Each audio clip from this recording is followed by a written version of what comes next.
राज्य विधिमंडळाचं अधिवेशन उद्यापासून सुरू होत आहे आणि परवा संपत आहे।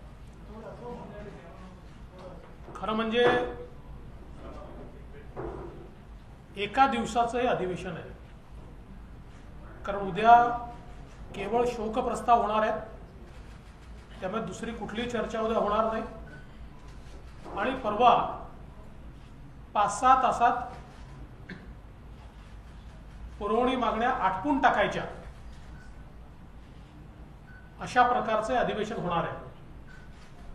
आणि याही 5-6 तासामध्ये चर्चा होईल की नाही हे आज सांगता येत नाही, कारण मागच्या वेळेस आपण बघितलं अशाच प्रकारचं एक दिवसाचं अधिवेशन केल्यानंतर चर्चेचा अर्धा वेळ हा सत्तारूढ पक्षाच्या गोंधळात वाया गेलेला देखील आपल्याला पाहायला मिळाला आणि केवळ 3 तासाचं अधिवेशन हे मागच्या वेळेस झालं। याही वेळेसचं अधिवेशन हे आत्ता तरी 6-7 तासाच्या वर, कारण 6 वाजताचं गिलोटीन दाखवलं आहे, याचा अर्थ 11 ते 6 जर नीट झालं तर 7 तासाचं अधिवेशन हे केवळ या ठिकाणी होत आहे। खरं तर आमची मागणी होती की अधिवेशन नागपूरला झालं पाहिजे, कोरोनाच्या संदर्भातल्या अडचणी होत्या, मग आम्ही मागणी केली की ठीक आहे आत्ता अधिवेशन मुंबईत घ्या आणि मार्चचं अधिवेशन हे नागपूरला झालं पाहिजे अशा प्रकारची घोषणा करा, पण ती काही घोषणा सरकारने केली नाही। हे अधिवेशन देखील किमान 2 आठवड्याचं झालं पाहिजे अशा प्रकारची आमची मागणी होती। मात्र राज्य सरकारने त्याही संदर्भात नकार दिला। एकूणच चर्चेपासून पळून जाण्याची कृती राज्य सरकारची दिसते आहे। कुठल्याही प्रकारची चर्चा होऊ नये, आपल्या गैरकारभारावर, जनतेच्या प्रश्नांवर, जनतेच्या दुःखांवर कुठल्याही प्रकारची चर्चा होऊ नये अशा प्रकारे चर्चेपासून पळ काढणारं सरकार म्हणून या सरकारकडे आज पाहिलं जात आहे आणि इतिहास देखील अशाच प्रकारची नोंद या सरकारची निश्चितपणे घेईल। आज खरं तर आम्हाला माननीय मुख्यमंत्र्यांनी चहापानाकरता बोलवलं होतं, पण आम्ही एकमताने हा निर्णय केला की या सरकारच्या चहापानाला आम्ही जाऊ शकत नाही। आम्ही त्याच्यावर बहिष्कार टाकलेला आहे, कारण जे सरकार कुठलाही प्रतिसाद कुठल्याही घटकाला देत नाही अशा सरकारचं चहापान घेऊन कुठलाही फायदा नाही आणि म्हणून आम्ही चहापानावर बहिष्कार टाकलेला आहे। खरं तर आज राज्यातला शेतकरी प्रचंड मोठ्या संकटात आहे। कोकणापासून सुरुवात झाली आणि हळूहळू महाराष्ट्राच्या सगळ्या भागात कुठे चक्रीवादळ, कुठे अतिवृष्टी, कुठे गारपीट अशा प्रकारे पूर्णपणे शेतकरी उद्ध्वस्त झाला। काही ठिकाणी तिबार पेरणीनंतर आलेलं पीक देखील उद्ध्वस्त झालंय। कापूस आणि सोयाबीन बोंडअळी आणि खोडकिडीने उद्ध्वस्त झालाय। तूर देखील आता जवळजवळ त्या ठिकाणी पूर्णपणे खराब झाली आहे आणि वेगवेगळे जे पिकं आहेत या सगळ्या पिकांची अवस्था अशी आहे की अतिवृष्टीनंतर जे काही बदल घडले आहेत त्यातनं कीड वाढली आहे आणि त्यातनं मोठ्या प्रमाणात शेतकऱ्यांचं नुकसान झालं आहे। आणि विशेषतः अनेक ठिकाणी तर पावसाचे पंचनामे झाले, पण त्याच्यानंतर जे पीक रोगराईने गेलं त्याचे पंचनामे देखील झालेले नाहीत। आणि विशेषतः विदर्भातल्या तर काही भागांमध्ये पूर्ण पीक गेल्यानंतर सरासरी पेक्षा कमी पाऊस आहे असं सांगून त्या ठिकाणी कुठली मदत करण्यात आली नाही। विशेषतः 25,000 आणि 50,000 रुपये देऊ अशी घोषणा करणाऱ्या सरकारने शेतकऱ्याच्या तोंडाला पानं पुसण्याचं काम केलं आणि कुठलीही भरघोस मदत, ठोस मदत शेतकऱ्यांना मिळाली नाही आणि काही ठिकाणी तर कवडीची मदत ही शेतकऱ्यांना मिळालेली नाही। शेतकऱ्यांची दिवाळी देखील अंधारात गेलेली आहे। आज राज्यामध्ये आपण बघितलं मागच्या काळामध्ये इतक्या मोठ्या प्रमाणात कोरोनाचा प्रादुर्भाव आपल्याला पाहायला मिळाला आणि देशात सर्वाधिक कोरोनाने मेलेल्यांची संख्या ही महाराष्ट्रात आहे। जवळजवळ 48,000 लोक कोरोनाने या ठिकाणी मृत्युमुखी पडले आहेत। सातत्याने 35 ते 40% देशातले मृत्यू हे महाराष्ट्रात आहेत आणि आज देशभरामध्ये कोरोनाचा प्रादुर्भाव कमी झाल्यानंतर आणि विशेषतः मृत्यूच्या संख्येत लक्षणीय घट आल्यानंतर देखील आजही सर्वाधिक मृत्यू हे महाराष्ट्रातच होत आहेत। ही अत्यंत दुर्दैवाची परिस्थिती आहे। खरं म्हणजे या कोरोनाच्या संपूर्ण काळाचा पंचनामा करण्याची आवश्यकता आहे। आम्ही संकट काळ असल्यामुळे त्याच्यावर बोलण्याचं टाळलं, पण ज्या प्रकारचा भ्रष्टाचार कोरोना विरुद्धच्या लढाईमध्ये महानगरपालिका असतील सरकारमध्ये असेल या ठिकाणी पाहायला मिळाला, तो खरोखर मन विषण्ण करणारा आहे आणि अतिशय संताप आणणारा अशा प्रकारचा आपल्याला या ठिकाणी हा कोरोनाच्या काळातला भ्रष्टाचार हा पाहायला मिळाला आहे। आणि म्हणून खरं तर आता मुख्यमंत्री म्हणतात की आपण कोरोनाची लाट थोपवण्यास यशस्वी झालो आहे। पूर्ण देशामध्ये कोरोनाची लाट कमी झाली असताना आजही सर्वात जास्त कोरोनातलं कॉन्ट्रीब्युशन हे महाराष्ट्राचं आहे। त्यामुळे कशाबद्दल आपली पाठ थोपटली जाते आहे आणि कशाबद्दल सरकार स्वतःला मार्क्स देते आहे हे आमच्या समजेच्या बाहेर आहे, अनाकलनीय आहे। पण कुठेतरी कोरोना विरुद्धच्या लढाईत देशामध्ये महाराष्ट्र सरकार हे पूर्णपणे अपयशी झालं आहे, हे मात्र निश्चितपणे आपल्याला त्या ठिकाणी दिसत आहे। आज ज्या प्रकारे महिलांवरचे अत्याचार वाढले आहेत, आता आम्हाला ऐकायला मिळालं की शक्ती कायदा त्याला कॅबिनेटने मान्यता दिली आहे। आता कायदा काय हे पाहिल्याशिवाय त्याच्यावर कमेंट करता येणार नाही। या अधिवेशनात ते आणणार आहेत की नाही माहित नाही, आणणार असतील तर त्याच्या चर्चेला वेळ कधी देणार आहे? कारण 6 तास केवळ आपण मंत्र्याच्या उत्तरासहित पुरवणी मागण्यांना दिली आहेत। त्यामुळे या कायद्यावर चर्चा कशी होणार आहे?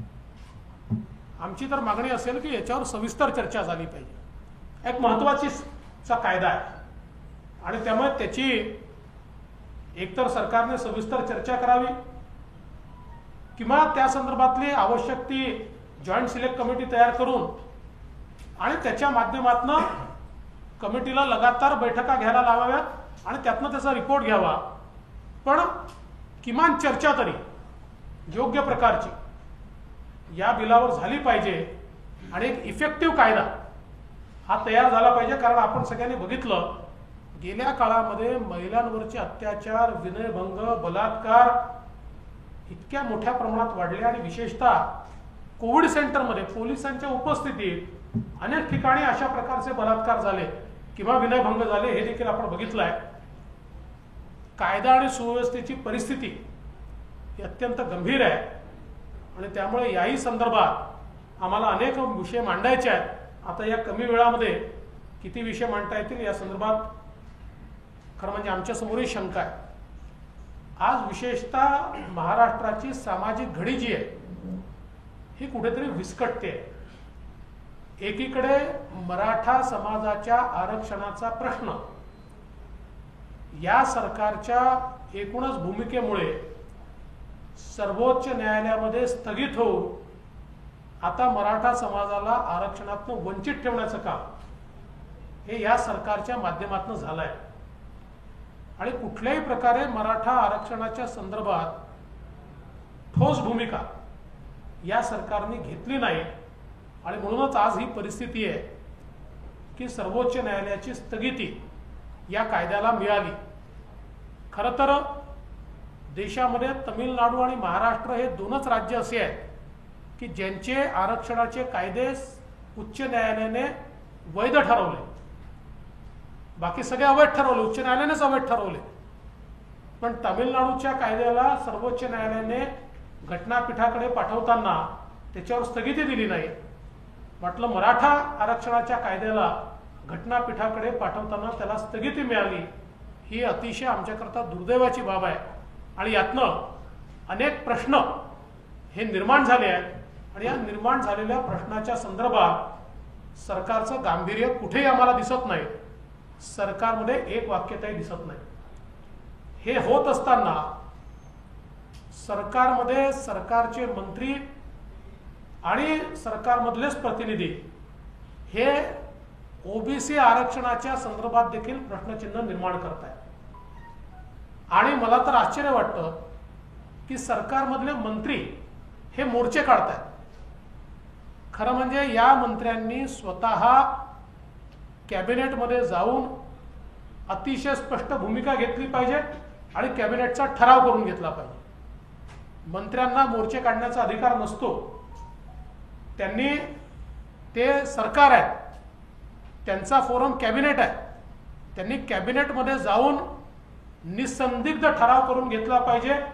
आणि ओबीसी समाजाच्या मनामध्ये आज जे भयाचं वातावरण तयार झालं आहे ते पूर्णपणे दूर करून ओबीसी आरक्षणाला कुठलाही धक्का लागणार नाही अशा प्रकारचं निसंदिग्ध मंत्रिमंडळाच्या माध्यमातून या मंत्र्यांनी समोर आणलं पाहिजे. पण आज दुर्दैवाने तसं होताना दिसत नाही. सरकारमधलेच काही लोक हे पत्र देऊन वेगळी भूमिका घेतात, काही मंत्री मोर्चे काढून वेगळी भूमिका घेतात आणि सरकारची आणि सरकारमधल्या पक्षांची नेमकी भूमिका काय आहे याबद्दल मात्र शंका आहे. आणि यातून महाराष्ट्रातली सामाजिक घडी जी आहे ती कुठेतरी विस्कटते आहे. आणि म्हणून आमचा आग्रह असेल की या संदर्भात स्पष्ट भूमिका, ही जी काही भूमिका चालली आहे बोटचेपी ही नाही, किंवा तू मार मी रडतो मग मी मारतो तू रड, ही भूमिका नाही. निसंदिग्ध भूमिका मराठा आरक्षणाच्या संदर्भात आणि निसंदिग्ध भूमिका ओबीसी आरक्षणाच्या संदर्भात या सरकारच्या माध्यमातून आली पाहिजे अशा प्रकारची आमची मागणी आहे. विद्युत देयकांच्या संदर्भात आपल्याला कल्पना आहे की ज्या प्रकारे घुमजाव या सरकारने केलाय, आमचे कोल्हापूरचे अध्यक्ष समरजित राजे गाडगे यांनी काल एक ट्विट केलं आणि त्यात त्यांनी दाखवलं की जे घर कोल्हापूरच्या पुरात वाहून गेलं त्यालाही 2,500 रुपयाचं बिल, म्हणजे घरच अस्तित्वात नाहीये आणि त्यालाही बिल कसं देण्यात आलेलं आहे हे देखील त्यांनी दाखवलं. अशी अनेक उदाहरणं आहेत. आणि मोठ्या प्रमाणात या संदर्भात सरकारने जे घुमजाव केलाय याही संदर्भात आम्ही सरकारला निश्चितपणे जाब विचारणार आहोत. मुंबईचा विकास आणि विशेषतः मेट्रोच्या संदर्भात ज्या प्रकारे या सरकारने कारवाई केली आहे, मेट्रोचं कारशेड कांजूरमार्गला नेण्याच्या संदर्भात या सरकारची समिती, संनिक समिती, ज्याच्यामध्ये काही सेक्रेटरीज आहेत आणि फॉरेस्टचे लोक आहेत, यांनी निसंदिग्ध अहवाल दिलाय की कारशेड कांजूरमार्गला नेण्याने सरकारचं नुकसान होईल, मेट्रोचं नुकसान होईल, पर्यावरणाकरता ते योग्य नाही आहे आणि मोठा भूर्दंड आपल्याला भरावा लागेल. आणि म्हणून सर्वोच्च न्यायालयाने परवानगी दिल्याप्रमाणे ते कारशेड हे आरेमध्येच झालं पाहिजे असा अहवाल असताना देखील तो अहवाल पूर्णपणे डावलून कुठल्याही प्रकारची नवीन माहिती न घेता, कुठलाही अहवाल तयार न करता आणि कुठलाही अभ्यास न करता कांजूरमार्गला मेट्रो शिफ्ट करण्याचा जो काही निर्णय घेतलाय, मुंबईकरांना जी मेट्रो 2021 मध्ये मिळाली असती ती आता 2024 पर्यंत मिळू शकत नाही.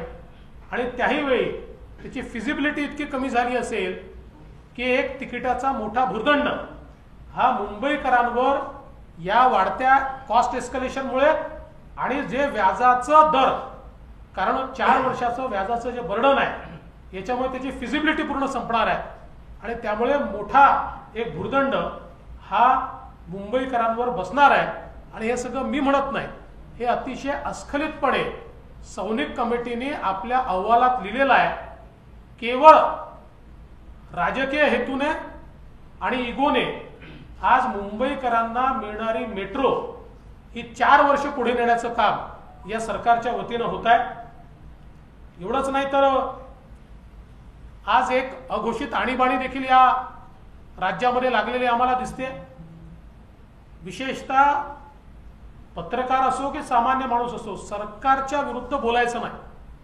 सरकारच्या विरुद्ध बोलला तर तुम्हाला कुठल्या तरी केसमध्ये आम्ही फसवू किंवा तुम्हाला जेलमध्ये टाकू, अशा प्रकारे अघोषित आणीबाणी या महाराष्ट्रात लागली आहे।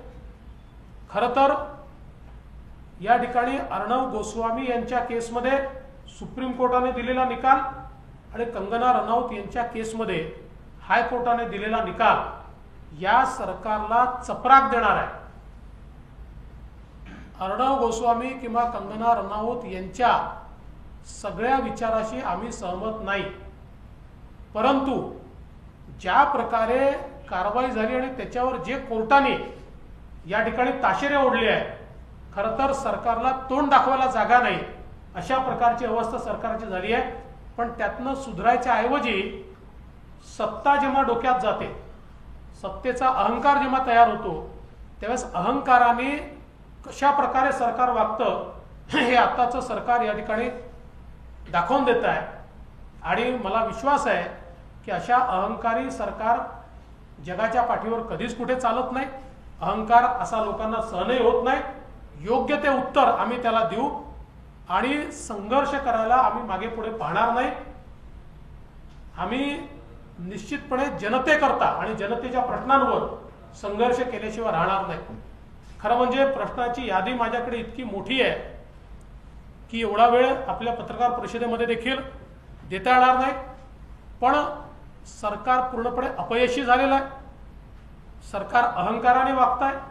सरकारचे निर्णय हे एक प्रकारे तुगलकी निर्णय ज्याला आपण म्हणतो, अशा प्रकारचे एकांगी निर्णय, आणि म्हणून या सरकारला आम्ही जो काही मौका मिळेल, जो काही वेळ मिळेल त्या वेळेत जाब विचारल्याशिवाय आम्ही राहणार नाही, हा आमचा निर्णय। आणि म्हणूनच अशा सरकारच्या चहापानाला आम्ही जाणार नाही हे आम्ही ठरवलं आहे।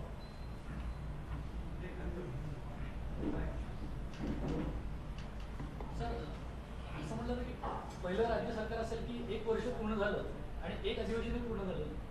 खरंच आहे, म्हणजे या राज्य सरकारमध्ये एकही अधिवेशन पूर्ण तर सोडाच, पण एका अधिवेशनात एक जे म्हणजे 3 अधिवेशन होतात त्यातलं जे छोट्यातलं छोटं अधिवेशन असतं तेवढाही कालावधी केला नाही या सरकारने। अशा प्रकारची या सरकारची अवस्था आहे। सर, तुम्ही देखील 5 वर्ष हा सगळा कार्यकाळ बघितलाय। इतक्या गोष्टी त्यांनी म्हणजे सगळं काही सुरू होतंय, पण खरंच एक ऍडमिनिस्ट्रेशन लेवलला असेल पण इतर गोष्टी जर बघितल्या तर अधिवेशन घेणं खरंच शक्य नव्हतं का? एखादा आठवडा असेल, 2 आठवडा असेल, ही सगळी व्यवस्था पाहता निश्चितपणे शक्य होतं अधिवेशन। मला एक सांगा, आम्ही सगळे पक्षाचे लोक प्रचारात जातोय, आपापले मेळावे घेतोय। म्हणजे आता काल पवार साहेबांचा जन्मदिवस झाला, आमच्या त्यांना शुभेच्छाच आहेत। लोकांनी उत्साहाने मेळावे केले, त्यांच्या पक्षाने मेळावे केले, तिथे लोक उपस्थित होते। आम्ही आमच्या पक्षाचा आज मेळावा केला किंवा त्याच्या आधी आम्ही मेळावा केला। सगळे पक्ष इथे बसलेले आमचे मित्र पक्ष आहेत, त्यांचे मेळावे चालले आहेत, काँग्रेसचे मेळावे चालले आहेत, एनसीपीचे मेळावे चालले आहेत। मग हे सगळं होऊ शकतं तर अधिवेशन का होऊ शकत नाही? अधिवेशन घेण्याला काय अडचण आहे? टीका अशी झाली कृषी कायद्यांबद्दल, विरोधक असं म्हणतात की व्यवस्थित चर्चा लोकसभेत किंवा राज्यसभेत संसदेत झाली नाही। असं असताना दुसरीकडे मात्र राज्यात शक्ती विधेयक येतं आहे, त्याच्यावर देखील जर ते उद्या मांडलं जाणार असेल या अधिवेशनामध्ये चर्चाच होऊ शकत नाही। आमची तर मागणी असेल की चर्चा झाली पाहिजे। आणि या कृषी कायद्यांच्या संदर्भात ते जे सांगतायत चर्चा झाली नाही, चर्चा भरपूर झाली। मात्र जेव्हा ते राज्यसभेत गेलं त्यावेळी चर्चा करा चर्चा करा असं म्हणत असताना वेलमध्ये येऊन केवळ नारेबाजी झाली। म्हणजे या ठिकाणी चर्चा करायची नाही आणि केवळ नारेबाजी करायची आणि मग सांगायचं चर्चा झाली नाही, योग्य नाही आहे। स्टँडिंग कमिटीमध्ये या विषयांवर मी परवाच्या पत्रकार परिषदेत कोणी कोणी स्टँडिंग कमिटीत काय भूमिका मांडली हे देखील सांगितलेलं आहे। त्यामुळे भरपूर प्रत्येक पक्षाने आपली भूमिका स्टँडिंग कमिटीत मांडली आहे आणि सुदैवाने किंवा दुर्दैवाने या प्रत्येक पक्षाने कशा प्रकारे शेतकऱ्यावर एपीएमसीत अन्याय होतोय, कशा प्रकारे त्या ठिकाणी लुटलं जात आहे शेतकऱ्यांना, हाच विषय मांडला। यालाच लागून शेतकरीच्याच मुद्द्यावरून पुन्हा एकदा शरद पवार हे देशाचं नेतृत्व म्हणजे वेगळी विरोधकांची मोठ बांधण्याचे प्रयत्न करत अशी एक चर्चा होते। तुम्ही कसं बघता? कारण किसान आंदोलन सुरू आहे गेल्या अनेक दिवसांपासून आणि हळूहळू ते वाढत आहे. जयपूर हायवे बंद करणं असेल किंवा आग्रा असेल. सर याला जोडून फक्त आहे की काल प्रफुल्ल पटेल पुन्हा म्हणतात की बाबा शरद पवार दोनदा पंतप्रधान होऊ शकले असते, काँग्रेसच्या नेत्यांनी होऊ दिलेलं नाही. हे सगळं अधिवेशनाच्या आधी सगळं केलं जातंय. आम्हाला हेच समजत नाही आहे की म्हणजे आम्हीच कन्फ्यूज झालो आता. याचं कारण त्यांच्यातले काही म्हणतात की पवारसाहेब UPAचे चेअरमन होणार आहे, मग पवारसाहेब सांगतात अशी कुठलीच ऑफर नाही आहे. मग कोणीतरी म्हणतं पवारसाहेब मोड बांधतायत, मग कोणीतरी असं सांगतं की पवारसाहेबांना तर काँग्रेसने धोकाच दिला आहे, त्यांच्या पाठीतच खंजीर खुपसला आहे. तर मला असं वाटतं की एकदा त्यांचं सगळं स्थिरस्थावरून ठरलं नेमकं काय करायचं आहे की मग आम्ही त्याच्यावर रिॲक्शन देऊ. मुख्यमंत्री घरी बसून काम करतात, मात्र काल मुख्यमंत्र्यांनी स्पष्टीकरण दिलंय की मी घरी बसून काम करत असतो तर मी हजारो कोटींचे प्रकल्प मार्गी लावतो. तुम्हाला ते पाहायला मिळतात का? आम्ही त्याची यादी त्यांना नक्की मागू. असे कुठले प्रकल्प त्यांनी मार्गी लावले आहेत अजूनपर्यंत तर आम्हाला ते दिसले नाही, कारण आत्तापर्यंत माननीय मुख्यमंत्र्यांनी ज्या ज्या ठिकाणी व्हिजिट केली ते सगळे प्रकल्प आमच्या सरकारने सुरू केलेले प्रकल्प आहेत. एकही प्रकल्प या सरकारमध्ये सुरू झालेला नाही आहे. त्याच्यामुळे त्यांनी नेमके कुठले प्रकल्प क्लिअर केले ते आपण त्यांच्याकडनं यादी जरूर मागू. सर याला लागूनच एक काही योजना फडणवीस सरकारच्या काळात सुरू झाल्या पण त्या अचानकपणे बंद करण्यात आल्या. कुठलंही कारण त्याला दिलं गेलं नाही. जसं की धनगरांसाठी एक महत्वाची योजना होती, 1000 कोटी मंजूर देखील झाले होते, पण ती म्हणजे का बंद केली किंवा त्याच्याबद्दल काही चर्चा नाही. अशा अनेक योजना केवळ राजकीय हेतूपोटी हे झाले असं ती 100% राजकीय हेतूपोटी झाल्या. म्हणून अनेक वेळा जेव्हा मी माध्यमांमध्ये न्यूज पाहतो की देवेंद्र फडणवीसांना धक्का, ही योजना बंद केली, त्यावेळेस मी म्हणतो मला कशाचा धक्का, मला थोडी योजनेचा फायदा. धनगर समाजाला धक्का तर धनगर समाजाला दिलाय. शेतकऱ्यांची योजना बंद केली तर मला कशाचा धक्का, तो शेतकऱ्यांना धक्का दिलाय, कारण त्या योजनेत मला तर फायदा नाही आहे, तो शेतकऱ्यांनाच फायदा आहे. जलयुक्त शिवारची योजना जर बंद केली तर प्रत्येक गावाला त्याचा नुकसान आहे, त्याचं मला काय नुकसान आहे. केवळ राजकीय आकसापोटी चालू असलेल्या चांगल्या योजना बंद करण्याचं काम हे सरकार करत आहे. आमची तर या सरकारला मागणी आहे, जसं माननीय बाळासाहेब ठाकरेंचं नाव हे समृद्धी महामार्गाला दिलं त्यामुळे त्याचं काम व्यवस्थित चाललं आहे, असे कुठले नावं जर त्यांना द्यायचे असतील तर आमच्या योजनांना त्यांनी जरूर द्यावेत आणि त्या योजना चालवाव्यात. नियुक्त 12 नावं अजूनही राज्यपाल नियुक्त 12 नावं अजूनही जाहीर झालेली आहेत. आपण कसं बघता राज्यपाल आणि सत्ताधारी यांच्यामध्ये जोरदार राजकारण चालू आहे असं आपल्याला वाटतं. आणि दुसरा प्रश्न, आपण भाजपने त्याच्या जुन्या मित्र पक्षांना काय दूर ठेवले की काय, कारण मध्ये असं आम्ही ऐकलं होतं की जानकर नाराज आहेत, गोपीचंद पडळकरांना ही जी चर्चा आहे त्याच्याबद्दल आपलं काय म्हणणं? पहिल्या प्रश्नाचं उत्तर असं आहे की मी काही राज्यपालांचा प्रवक्ता नाही, त्यामुळे या संदर्भातलं उत्तर राज्यपाल महोदयच देऊ शकतील. मला विश्वास आहे की राज्यपाल महोदय हे एक सीझन्ड पॉलिटिशियन राहिलेले आहेत, त्यांना कायदा आणि संविधान कळतं, त्यामुळे त्यानुसार ते योग्य कारवाई करतील. जानकर साहेबांच्या संदर्भात अशा प्रकारच्या बातम्या ज्या दिल्या जातात त्यांनी स्वतः त्या ठिकाणी सांगितलं असं आहे, गोपीचंद पडळकर हे आमच्या पक्षाचे नेते आहेत, जानकर साहेब एका पक्षाचे अध्यक्ष आहेत आणि त्यांनी त्या दिवशी सांगितलं की जवळजवळ 30 राज्यांमध्ये त्यांचा पक्ष आहे.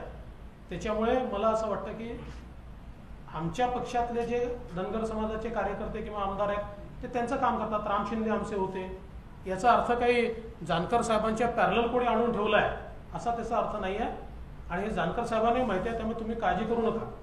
जानकर असं आहे, आपल्या राज्यात आत्ता परिस्थिती अशी आहे की कामाकरता देखील जर सरकारच्या एखाद्या नेत्याला भेटायला गेलं तर जणू काही आता पक्षप्रवेशच होणार आहे अशा प्रकारच्या बातम्या त्या ठिकाणी येतात. मला कोणीतरी विचारलं तर मी स्पष्टपणे सांगितलं की महादेवराव जानकरांना मी ओळखतो, एखादी गोष्ट पटली नाही तर माझ्याशी येऊन भांडण करतील, राष्ट्रवादीकडे तर ते जाऊच शकत नाही. तुमच्यावर एक आरोप होतो की ईडीच्या माध्यमातून नोटीस पाठवून तुम्ही ऑपरेशन लोटस सुरू करण्याचा प्रयत्न करताय, प्रताप सरनाईकांना नोटीस दिली, त्या आरोपावर तुमचं म्हणणं काय? मी ईडीचाही प्रवक्ता नाही, त्यामुळे या संदर्भात ईडीला विचारलं पाहिजे. मात्र ज्या बातम्या बाहेर येत आहेत माध्यमातूनच कळत आहेत, आम्हाला काही ईडी येऊन सांगत नाही, त्या अतिशय विषण्ण करणाऱ्या. म्हणजे आता त्यातलं खरं खोटं मला माहीत नाही, पण समजा जर पाकिस्तानी नावाचं काय ते क्रेडिट कार्ड वगैरे असेल समजा, तर हे फार गंभीर आहे. मग यात राजकारण कुठे आलं? त्यामुळे मला असं वाटतं की या संदर्भात हे तर अतिशय गंभीर आहे. आता या संदर्भात जे काय सत्य काय ते ईडी सांगेल. मी काही ईडीचा प्रवक्ता नाही. शिवसेनेचं असं म्हणणं आहे की आमदार फोडण्यासाठी आणि सरकार पाडण्यासाठी असा दबाव तंत्र वापरलं जाते भाजपकडनं सीबीआय आणि ईडीचं. असं आहे की भारतीय जनता पक्षाला सरकार पाडण्यात रसच नाही आहे. काय पाडायचं आम्ही? जे सरकार स्वतःच्या अंतर्विरोधाने एक दिवस पडणार आहे ते सरकार पाडण्याची आम्ही त्या ठिकाणी प्रयत्न देखील का करावे? मुळात असं आहे की जेव्हा एखाद्या व्यक्तीवर कारवाई होते त्यावेळी अशा प्रकारचे आरोप प्रत्यारोप केले जातात. आता तुम्ही मला सांगा, पोलिसांचा गैरवापर रोज हे सरकार करत आहे. आमच्या कुठल्या व्यक्तीने पोस्ट जरी टाकली तरी देखील त्याला जेलमध्ये टाकलं जात आहे.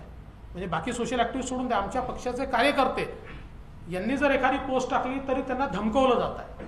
हा गैरवापर यांचा चाललेला आहे.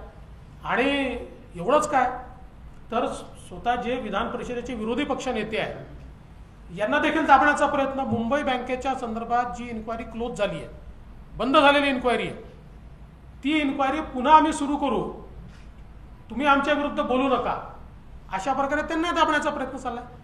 आम्ही थोडे काही त्याच्यामध्ये घाबरतो, आम्ही तर बोलणारच आहोत. सर, मुंबईमध्ये अजून लोकल सुरू झाली नाहीये, मात्र मुख्यमंत्री ज्या परिसरात जातात त्या परिसरामधल्या मोठ्या पबमध्ये नाईट लाईफ सुरू झालेली आहे आणि त्यामुळे कोरोना वाढतोय असा अहवाल स्वतः मुंबईच्या कमिशनरांनी मुख्यमंत्र्यांना दिलेला आहे. याकडे कसं पाहता? नाही, नाईट लाईफची मागणी जुनीच आहे. आम्ही दुर्दैवाने आमच्या सरकारच्या काळात ती मागणी मान्य करू शकलो नाही. आता त्यांचं सरकार आहे त्यामुळे बहुतेक अशी जी तुम्ही विरोध करू राहिली मागणी मान्य झालेली दिसते बांद्र्यामध्ये. सर, वर्षभराचा हा सगळा काळ आहे. शेतकरी असतील किंवा अनेक मुद्दे असतील, ताकदीनं विरोधी पक्षाला सरकार पकडण्याचा योग आला नाही, कारण अधिवेशन होत नाहीये किंवा इतर ठिकाणी देखील संधी येत नाहीये. तुम्हाला असं वाटतंय का की आता ग्राउंडवर एका ताकदीनं सरकारच्या विरोधात केलं पाहिजे? कारण मागच्या वर्षभरात बघितलं तर अशी संधीच येत नाही. कोरोनाची अडचण असेल, आम्ही ते करणारच आहोत. आम्ही थोडंसंच केलं तर मुख्यमंत्र्यांनी पंतप्रधानांकडे तक्रार केली आमची VC मध्ये किंवा हे असे वागतात म्हणून. पण आमचं कामच ते आहे, जोपर्यंत समाजाच्या दुःख आणि दैना ही आम्हाला पाहायला मिळते तोपर्यंत ती मांडण्याकरता आम्ही रस्त्यावर उतरू, आम्ही आंदोलनं करू, आमची तक्रार झाली तरी आम्ही ती निश्चित करू. सर, ओबीसी नेते येऊन तुम्हाला आज भेटले होते, त्यांनी काही मागण्या सुद्धा सांगितल्या की अधिवेशनामध्ये तुम्ही भेटलं पाहिजे. मात्र हे 3 पक्षाचं सरकार असताना ओबीसी नेते आंदोलन करतात. या 3 पक्षांमध्ये सुसंवाद नाही का आणि जाणीवपूर्वक ओबीसी समाजाचा प्रश्न ऐरणीवर आणला जातोय का? माझं मत तर असं आहे की या बाबतीत या 3 पक्षांमध्ये अतिशय चांगला संवाद आहे, ठरवून चाललेला आहे. तू एक भूमिका मांड, त्याच्या विरुद्धची भूमिका मी मांडतो आणि मी तिसरा तटस्थ राहतो. अशा प्रकारे ठरवून या ठिकाणी या भूमिका मांडल्या जात आहेत, राजकीय नाट्य केलं जात आहे आणि त्यातनं समाजामध्ये दुफळी तयार केली जाते. सर, कोरोनाच्या काळामध्ये मास्क आणि PPE किटच्या किमती 4 पट 10 पट वाढल्याचा आरोप झाला. पत्रही प्रवीण दरेकरांनी दिलं होतं. त्याच्यामध्ये काही अधिकाऱ्यांची चौकशी सुरू झाली आहे. तुम्हाला वाटतं काय अधिकाऱ्यांसोबत काही लोकप्रतिनिधी आणि राजकीय लोकांची सुद्धा चौकशी व्हावी का या प्रकरणामध्ये? तुम्ही अधिवेशनात असं आहे की जे त्याच्यामध्ये असतील त्या प्रत्येकाची चौकशी झाली पाहिजे. म्हणजे अगदी समजा जर लोकप्रतिनिधी असतील तर त्यांची झाली पाहिजे, नसतील तर त्यांची करण्याचं कारण नाही आहे. जे जे याच्यात सामील असतील त्यांची चौकशी झाली पाहिजे. कल राज्य विधानसभा का सत्र शुरू हो रहा है और मात्र 2 दिन का सत्र इस सरकार ने आयोजित किया है. वैसे तो ये सत्र नागपुर में होना चाहिए था, किंतु ये सत्र नागपुर की जगह मुंबई में आयोजित किया गया. हमारी मांग थी कि अगर महाराष्ट्र में अलग अलग पॉलिटिकल पार्टियों के सम्मेलन हो सकते हैं तो फिर सत्र क्यों नहीं हो सकता? कम से कम 2 सप्ताह का सत्र होना चाहिए. किंतु इस सरकार ने उस मांग को ठुकराया. ये सरकार चर्चा से घबराती है, चर्चा से दूर भागती है. इसीलिए हम लोगों ने तय किया है कि जो सरकार किसानों के प्रश्न पर, गरीबों के प्रश्न पर, महिलाओं के प्रश्न पर संवाद नहीं करती, ऐसी सरकार के चायपान में हम नहीं जाएंगे. हमने चायपान पर बहिष्कार किया है. इस सरकार ने किसानों के साथ छलावा किया है. महाराष्ट्र के भिन्न भिन्न भागों में इतने बड़े पैमाने पर असमय बारिश होने के बाद या चक्रवात आने के बाद जिस प्रकार से नुकसान हुआ, जो हमारे मुख्यमंत्री और सरकार कहती थी 50,000 रुपया हेक्टेरी देंगे, उन्होंने कुछ जगह तो एक पैसा भी नहीं दिया, जहां पैसा दिया वहां बहुत थोड़ा पैसा दिया। एक प्रकार से किसानों को केवल निराशा मिली है और इसलिए किसानों में बहुत बड़ा आक्रोश है और किसानों के साथ ये सरकार पूरे तरीके से छलावा कर रही है। इतना ही नहीं तो अलग अलग जो विषय है, चाहे वो फिर महिला सुरक्षा के विषय हो, इन विषयों पर सरकार पूरे तरीके से फेल हुई है। लगातार कानून व्यवस्था लचर हो रही है, महिलाओं पर अत्याचार बढ़ रहे हैं।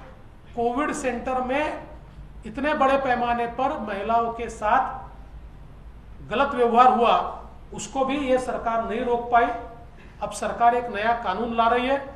हम अपेक्षा करते हैं कम से कम चर्चा करके उस कानून के ऊपर सरकार निर्णय करे, ताकि केवल कागजों पर कानून न रहे तो जो लोग इस प्रकार के आपराधिक गतिविधियों में शामिल है उनको सच में शासन, उनको सच में सजा मिलने की दृष्टि से यह कानून कारगर सिद्ध हो, यह हमारी अपेक्षा है। विशेष रूप से मराठा आरक्षण के संदर्भ में इस सरकार की नीति ये पूरे तरीके से ढुलमुल रही है और इस सरकार की नीति के कारण ही मराठा आरक्षण जो हाईकोर्ट से वैध तय हुआ था उसको सुप्रीम कोर्ट से स्टे आया है और हम ये मानते हैं कि सरकार इसमें पूरे तरीके से असफल रही है। लेकिन इसके साथ साथ अब सरकार के ही विधायकों ने और मंत्रियों ने मिलकर ओबीसी आरक्षण के सामने भी एक प्रश्न चिन्ह निर्माण किया है और जिस प्रकार से सरकार की गतिविधियां चल रही है, ओबीसी समाज में एक डर है कि हमारा आरक्षण कहीं ना कहीं छीन लिया जा रहा है। उसमें कुछ लोगों को शामिल करने की कोशिश हो रही है, जो मैं मानता हूं बिल्कुल गलत है। और सरकार के मंत्री ये कैबिनेट में बोलने की जगह मोर्चा निकालते हैं, सरकार के मंत्री सरकार के खिलाफ मोर्चा निकालते हैं, लेकिन कैबिनेट में अपना मुंह नहीं खोलते। तो हमको लगता है कि सोची समझी रणनीति के तहत इस सरकार की पार्टियां दोनों तरफ का ढोल बजा रही है और एक समाज व्यवस्था को आहत करने की कोशिश सरकार के माध्यम से हो रही है। और इसलिए हमारा बिल्कुल स्पष्ट रूप से कहना है, चाहे वो मराठा आरक्षण का विषय हो, चाहे ओबीसी के आरक्षण का विषय हो, सरकार की भूमिका स्पष्टता से आनी चाहिए और लोगों के बीच ये जो संभ्रम की अवस्था है उसको सरकार ने समाप्त करना चाहिए। इसके साथ साथ बिजली के बिलों के संदर्भ में जिस प्रकार से इस सरकार ने पलटी मारी है, हमारे सुधीर बाबू यहाँ है, वो हमेशा एक सरडे की स्टोरी बताते हैं। उस प्रकार की अवस्था, इतने रंग इसके ऊपर इस सरकार ने बदले कि शायद वो जो सरडा होता है वो भी शर्मा जाए। इस प्रकार की अवस्था इस बिजली के बिलों के बारे में हुई है। कल परसों ही हमने एक बिजली का बिल देखा कि जिसका घर जब बाढ़ आई थी कोल्हापुर में, बाढ़ में बह गया, उसको भी बिजली का बड़ा बिल देने का काम इस सरकार के माध्यम से हो रहा है। और एक प्रकार से लोगों को आश्वासन देना और फिर उस पर घूम जाना और पलटी मारना, ये नित्य क्रम इस सरकार का। इसके खिलाफ भी हम लोग आवाज बढ़ाने वाले हैं।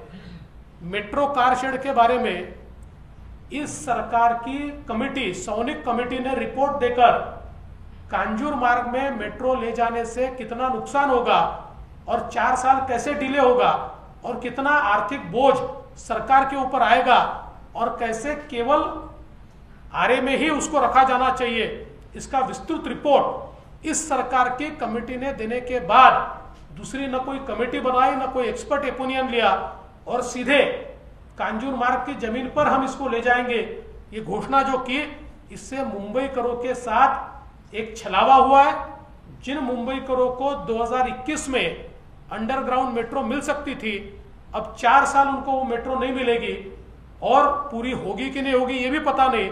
और जब होगी उस समय उसका टिकट का रेट क्या रहेगा, क्योंकि इतना ज्यादा 4-5 हजार करोड़ का बोझा, ये सोनिक कमेटी कहती है कि इतना नुकसान ये कांजूर मार्ग में मेट्रो का डेपो ले जाने से होने वाला है। तो कुल मिलाकर केवल इस प्रकार के निर्णय पॉलिटिकली मोटिवेटेड होकर और ईगो के लिए लिए जा रहे हैं, और जिससे मुंबई की जनता का लगातार नुकसान हो रहा है।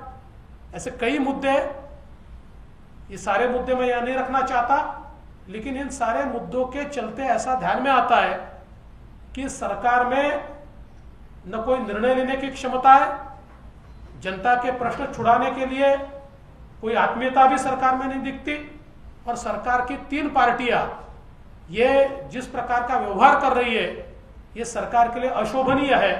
और इसलिए ऐसे सरकार के चायपान में हम नहीं जाएंगे। जनता के दुख दर्द को हम इस अधिवेशन के माध्यम से सामने रखने की कोशिश करेंगे।